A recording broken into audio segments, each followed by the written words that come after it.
Question number 1. Who appoints the chairman of the Finance Commission? বিত্ত আয়োগৰ অধ্যক্ষক কোনে নিযুক্তি দিয়ে? ইয়াৰ কাৰেক্ট এনসাৰ হৈছে অপশ্যন এ প্ৰেসিডেন্ট। বিত্ত আয়োগৰ অধ্যক্ষক ৰাষ্ট্ৰপতিয়ে নিয়োগ কৰে। Next question number 2. মুলা গাভৰু ডাইড ফাইটিং এগেইনষ্ট হোম? কাৰ বিৰুদ্ধে যুঁজি মুলা গাভৰুৰ মৃত্যু হয়? ইয়াৰ কাৰেক্ট এনসাৰ হ'ব অপশ্যন সি তুৰ্বাক। তুৰ্বাকৰ বিৰুদ্ধে যুঁজি মুলা গাভৰুৰ মৃত্যু হয়। Next question number 3. Assam police day observe on? Assam আৰক্ষী দিৱস উদযাপন কৰা হয়। ইয়াৰ কাৰেক্ট এনসাৰ হ'ব অপশ্যন ডি 1 অক্টোবৰ। অসম আৰক্ষী দিৱস 1 অক্টোবৰ তাৰিখে উদযাপন কৰা হয়। Next question number 4. In the battles of Saraighat between Ahoms and Mughals, the Ahom army was commanded by Lasit Barfukan, who was the commander of Mughals. Ahom আৰু মোগলৰ মাজত হোৱা শৰাইঘাটৰ যুদ্ধত আহোম সেনাৰ কমাণ্ডাৰ আছিল লাচিত বৰফুকন। ইয়াত প্ৰশ্ন হৈছে যে মোগলৰ সেনাপতি কোন আছিল? ইয়াৰ কাৰেক্ট অপশ্যন হৈছে অপশ্যন এ ৰাম সিংহ। শৰাইঘাটৰ যুদ্ধত মোগলৰ সেনাপতি আছিল Ram Singh. Next question number 5. It is the last play written by Padmanath Gohain Barua. Padmanath Gohain বৰুৱাই ৰচনা কৰা অন্তিমখন নাটক হৈছে? কাৰেক্ট এনসাৰ হৈছে অপশ্যন বি নুমল। পদ্মনাথ গোহাঁই বৰুৱাই ৰচনা কৰা অন্তিমখন নাটক হৈছে Numal. Next question number 6. Mahatma Gandhi first visited Assam in the year? Mahatma গান্ধীয়ে কোন বছৰত প্ৰথম অসম ভ্ৰমণ কৰিছিল? ইয়াৰ কাৰেক্ট এনসাৰ হৈছে অপশ্যন ডি 1921 চনত। মহাত্মা গান্ধীয়ে 1921 চনত প্ৰথম অসম ভ্ৰমণ কৰিছিল। Next question number 7. The union list consist of? কেন্দ্ৰীয় তালিকাত কেইটা ছাবজেক্ট মানে কেইটা বিষয় গঠিত? ইয়াৰ কাৰেক্ট এনসাৰ হ'ব অপশ্যন এ 97টা। 97টা বিষয় কেন্দ্ৰীয় তালিকাত গঠিত হৈছে। Next question number 8. When did Ahoms enter in the Brahmaputra valley? Brahmaputra উপত্যকাত আহোমসকল কেতিয়া প্ৰৱেশ কৰিছিল? ইয়াৰ কাৰেক্ট এনসাৰ হ'ব অপশ্যন এ 1228 খ্ৰীষ্টাব্দত। ব্ৰহ্মপুত্ৰ উপত্যকাত আহোমসকলে 1228 খ্ৰীষ্টাব্দত প্ৰৱেশ কৰিছিল। Next question number 9. The children's magazine edited by doctor Bhabendranath Saikia is? Doctor Bhabendranath শইকীয়াই সম্পাদনা কৰা শিশু আলোচনীখন হ'ল? ইয়াৰ কাৰেক্ট এনসাৰ হৈছে option B Sofura. Doctor Bhabendranath শইকীয়াই সম্পাদনা কৰা শিশু আলোচনীখনৰ নাম হৈছে Sofura. Next question number 10. The area of Kaziranga national park is approximately? কাজিৰঙা ৰাষ্ট্ৰীয় উদ্যানৰ আনুমানিক এলেকা হৈছে? ইয়াৰ কাৰেক্ট এনসাৰ হৈছে অপশ্যন এ 430 স্কুৱেৰ কিলোমিটাৰ। 430 বৰ্গ কিলোমিটাৰ। কাজিৰঙা ৰাষ্ট্ৰীয় উদ্যানৰ মুঠ এলেকা হৈছে 430 বৰ্গ kilometre. Next question number 11. Which episode of the Ramayana did Sankardev translate? শংকৰদেৱে ৰামায়ণৰ কোনটো কাণ্ড অনুবাদ কৰিছিল? ইয়াৰ কাৰেক্ট এনসাৰ হ'ব অপশ্যন ডি উত্তৰাখণ্ড। শংকৰদেৱে ৰামায়ণৰ উত্তৰাখণ্ডটো অনুবাদ কৰিছিল। Next question number 12. Who was the author of the book India against itself? India against itself নামৰ গ্ৰন্থখনৰ লেখক কোন আছিল? ইয়াৰ কাৰেক্ট এনসাৰ হ'ব option D doctor Sanjib Baruah. India against itself নামৰ গ্ৰন্থখনৰ লেখক ডক্টৰ সঞ্জীৱ বৰুৱা আছিল। Next question number 13. Who was the president of the Swaraj party in Assam during freedom movement? স্বাধীনতা আন্দোলনৰ সময়ত অসমত স্বৰাজ পাৰ্টীৰ সভাপতি কোন আছিল?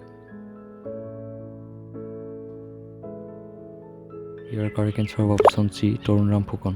স্বাধীনতা আন্দোলনৰ সময়ত অসমত স্বৰাজ পাৰ্টীৰ সভাপতি আছিল Tarunram Phukan.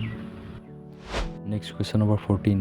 In which place the first battle fight by the Ahoms against the Mughal? কোন ঠাইত আহোমসকলে মোগলৰ বিৰুদ্ধে প্ৰথম যুদ্ধ কৰিছিল? ইয়াৰ কাৰেক্ট এনসাৰ হৈছে অপশ্যন বি ভৰালী। ভৰালী নামৰ ঠাইত আহোমসকলে মোগলৰ বিৰুদ্ধে প্ৰথম যুদ্ধ কৰিছিল। Next question number 15. Guwahati university was establish in the year? Guwahati বিশ্ববিদ্যালয় প্ৰতিষ্ঠা হৈছিল কোন বৰ্ষত? ইয়াৰ কাৰেক্ট এনসাৰ হৈছে অপশ্যন বি 1948 চনত। গুৱাহাটী বিশ্ববিদ্যালয় 1948 চনত প্ৰতিষ্ঠা কৰা হৈছিল। Next question number 16. The terracotta industry is located in? Terracotta উদ্যোগটো ক'ত অৱস্থিত? ইয়াৰ কাৰেক্ট এনসাৰ হৈছে অপশ্যন এ ধুবুৰী। টেৰাকোটা উদ্যোগটো ধুবুৰী জিলাত অৱস্থিত। Next question number 17 which language is used by Sankardev to written Borgeets কোনটো ভাষা শংকৰদেৱে বৰগীত লিখিবলৈ ব্যৱহাৰ কৰিছিল? ইয়াৰ কাৰেক্ট এনচাৰ হৈছে অপশ্যন ডি ব্ৰজাৱলী। ব্ৰজাৱলী ভাষা শংকৰদেৱে বৰগীত লিখিবলৈ ব্যৱহাৰ কৰিছিল। Next question number 18 Ali Aye Ligang is an agri based festival celebrated by Ali Aye Ligang হৈছে কৃষিভিত্তিক উৎসৱ উদযাপন কৰা হয় কোন জনগোষ্ঠীয়ে? ইয়াৰ কাৰেক্ট এনচাৰ হৈছে অপশ্যন চি মিচিং। আলি আই লৃগাং উৎসৱ মিচিংসকলে উদযাপন কৰে। Next question number 19 there are 2 types of songs composed by Sankardev which are শংকৰদেৱে 2 ধৰণৰ গীত ৰচনা কৰিছিল সেইবোৰ হ'ল কাৰেক্ট এনচাৰ হৈছে অপশ্যন এ গীত আৰু ভটিমা। শংকৰদেৱে 2 ধৰণৰ গীত ৰচনা কৰিছিল সেইবোৰ হৈছে গীত আৰু ভটিমা। Next question number 21 who was the last king of Ahom kingdom in Assam অসমৰ আহোম ৰাজ্যৰ শেষ ৰজা কোন আছিল?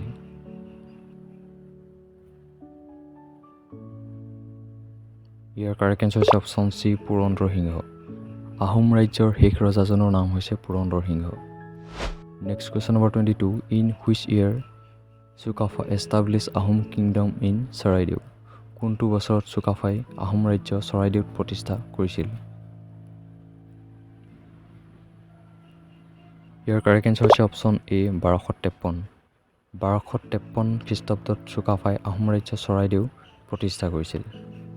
Next question number 23 which the first Assamese to receive Jnanpith award Jnanpith বঁটা লাভ কৰা প্ৰথম অসমীয়া কোন? ইয়াৰ কাৰেক্ট এনচাৰ হৈছে অপশ্যন বি বীৰেন্দ্ৰ কুমাৰ ভট্টাচাৰ্য। জ্ঞানপীঠ বঁটা লাভ কৰা অসমৰ প্ৰথমগৰাকী ব্যক্তি হৈছে doctor Birendra Kumar Bhattacharya. Next question number 24 the Abhiruchi sport day is celebrated on অভিৰুচিৰ ক্ৰীড়া দিৱস উদযাপন কৰা হয়। ইয়াৰ কাৰেক্ট এনচাৰ হৈছে অপশ্যন ডি ছেপ্টেম্বৰ 3 3 ছেপ্টেম্বৰ তাৰিখে অভিৰুচি ক্ৰীড়া দিৱস উদযাপন কৰা হয়। Next question number 25 the first Assamese film Joymoti was release in the year of প্ৰথম অসমীয়া ছবি জয়মতী মুক্তি লাভ কৰিছিল। কাৰেক্ট এনচাৰ হৈছে অপশ্যন বি 1935 চনত। প্ৰথম অসমীয়া ছবি জয়মতী মুক্তি লাভ কৰিছিল 1935 চনত। Next question number 26 total number of bridge over the river Brahmaputra নদীৰ ওপৰত মুঠ দলঙৰ সংখ্যা কিমান? ইয়াৰ কাৰেক্ট এনচাৰ হৈছে অপশ্যন চি 6খন। ব্ৰহ্মপুত্ৰ নদীৰ ওপৰত মুঠ 6খন দলং আছে। Next question number 27 who was the first president of Assam সাহিত্য সভা অসম সাহিত্য সভাৰ প্ৰথম সভাপতি কোন আছিল? ইয়াৰ কাৰেক্ট এনচাৰ হ'ব অপশ্যন বি পদ্মনাথ গোহাঞিবৰুৱা। অসম সাহিত্য সভাৰ প্ৰথম সভাপতি আছিল Padmanath Gohainbaruah. Next question number 29 in which year the capital of Assam shifted from Shillong to Dispur কোনটো বছৰত অসমৰ ৰাজধানী শ্বিলঙৰ পৰা দিছপুৰলৈ স্থানান্তৰিত হৈছিল? ইয়াৰ কাৰেক্ট এনচাৰ হ'ব অপশ্যন ডি 1973। 1973 চনত অসমৰ ৰাজধানী শ্বিলঙৰ পৰা দিছপুৰলৈ স্থানান্তৰিত হৈছিল। Next question number 30 which Ahom king এক্সকেভেটেড the Joysagar tank in memory of his mother Joymoti at Rangpur কোনজন আহোম ৰজাই মাতৃ জয়মতীৰ স্মৃতিত ৰংপুৰত জয়সাগৰ পুখুৰী খনন কৰিছিল? ইয়াৰ কাৰেক্ট এনচাৰ হৈছে অপশ্যন চি ৰুদ্ৰসিংহ। আহোম ৰজা ৰুদ্ৰসিংহই মাতৃ জয়মতীৰ স্মৃতিত ৰংপুৰত জয়সাগৰ পুখুৰী খনন কৰিছিল। Next question number 31 what is the name of the book written entirely in Sanskrit among the books written by Sankardev শংকৰদেৱে ৰচনা কৰা গ্ৰন্থসমূহৰ ভিতৰত সম্পূৰ্ণ সংস্কৃত ভাষাত ৰচিত গ্ৰন্থখনৰ নাম কি?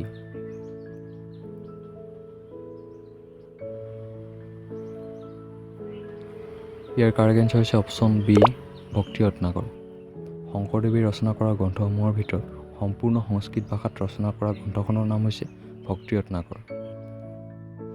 Next question number 32 who wrote Tungkhungia Buranji Tungkhungia Buranji কোনে লিখিছিল? ইয়াৰ কাৰেক্ট এনচাৰ হৈছে অপশ্যন বি শ্ৰীনাথ বৰবৰুৱা। টুংখুঙীয়া বুৰঞ্জী শ্ৰীনাথ বৰবৰুৱাই লিখিছিল। Next question number 33 the ancient name of Cachar was. কাছাৰৰ প্ৰাচীন নাম কি আছিল?